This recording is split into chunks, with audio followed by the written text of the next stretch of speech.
নমস্কার বন্ধুরা, আজকে আপনাদের সামনে আছে এইচপি লেজার M1136 MFP। তো এটার সমস্যা আগে আমরা দেখে নিচ্ছি কি প্রবলেম হয়েছে। আগে সমস্যাটা জাস্টিফাইড করব, আপনাদেরকে দেখানোর চেষ্টা করবো। ফার্স্ট আমাদেরকে জানতে হবে যে এটা সমস্যা কী হচ্ছে সেটা দেখতে হবে, তারপরে তার সলিউশন পরে আসবে। তো আমরা আগে সমস্যাটাতেই যাই।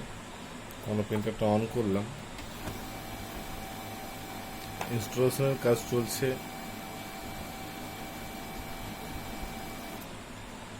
জাস্ট আমরা একটা প্রিন্ট দিয়ে দেখবো এর মধ্যে কি হচ্ছে। এইচপি আপনারা উঠছে দেখতেই পাচ্ছেন, আমাদের প্রিন্টার রেডি হয়ে গিয়েছে। তো আমি জাস্ট এর মধ্যে একটা প্রিন্ট দেব, প্রিন্টটা দিয়ে দেখব যে প্রিন্টারের প্রবলেম অ্যাকচুয়াল কি আছে।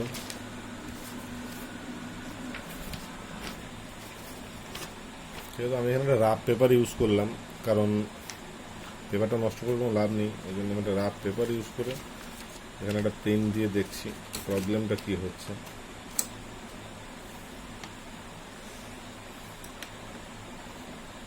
কপি,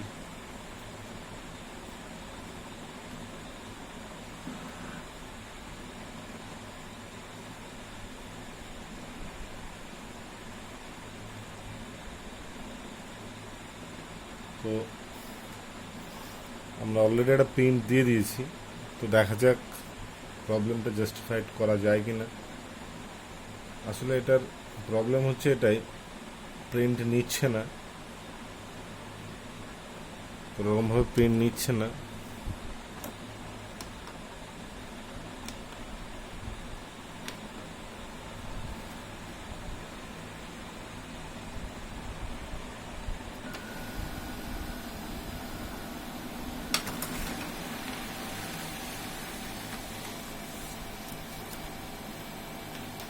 আপনারা দেখতে পাচ্ছেন পেপারটা এখানে ভাঁজ হয়ে যাচ্ছে। ঠিক আছে, পেপারটা এখানে ভাঁজ হয়ে যাচ্ছে এবং মাঝে মধ্যে এটার মধ্যে পেপার জ্যাম যে প্রবলেমটা সেটা দেখা দিচ্ছে। তো আমরা ফার্স্ট যেটা করব সেটা, তো আমরা এখন এটাকে খুলছি, খুলে দেখাচ্ছি আপনাদেরকে। দেখুন প্রচুর পরিমাণে ধুলো পড়ে আছে এখানটায়, প্রচুর পরিমাণে ময়লা। তো আমাদের ফার্স্ট কাজ হচ্ছে পরিষ্কার করা। আমরা প্রথমে টোনারটা এখান থেকে বের করে নিলাম এবং এর পরের কাজ হচ্ছে আমাদের এটাকে পরিষ্কার করে নেওয়া, কারণ এটা পরিষ্কার না করলে আমি কাজ একবারই করতে পারবো না। তো তার জন্য আমি এটাকে পরিষ্কার করে নিচ্ছি প্রথমেই। তো আপনারাও আপনাদের বাড়িতে এভাবে পরিষ্কার করতে পারেন মাঝে মধ্যে। একটা তুলির প্রয়োজন। আপনারা যে কোনো হার্ডওয়্যার বা পেন্টের দোকানে পেয়ে যাবেন এই তুলি। তো এটা দিয়ে মাঝে মধ্যেই বাড়ির যেসব প্রিন্টার বা ইলেকট্রনিক্স স্পেয়ার পার্টস আছে সেগুলো অবশ্যই পরিষ্কার করে নেবেন, তাতে অনেকটাই জিনিসটা ভালো থাকে। কারণ দেখুন এখানে আপনাদেরকে আমি দেখানোর চেষ্টা করব যে এখানে কীভাবে ময়লা জমে আছে। দেখুন এভাবে ধুলো কীভাবে পড়ে আছে, দেখুন আমি পরিষ্কার করে দেখানোর চেষ্টা করছি কীভাবে ধুলো জমে আছে এখানটায়।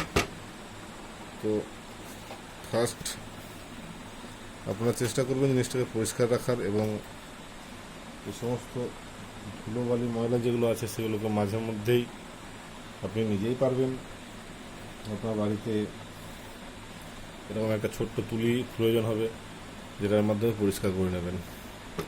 তো আমি ভিডিওটা বড় করলাম না, স্কিপ্ট করে দিচ্ছি এবং পরিষ্কার করে আপনাদেরকে দেখাচ্ছি।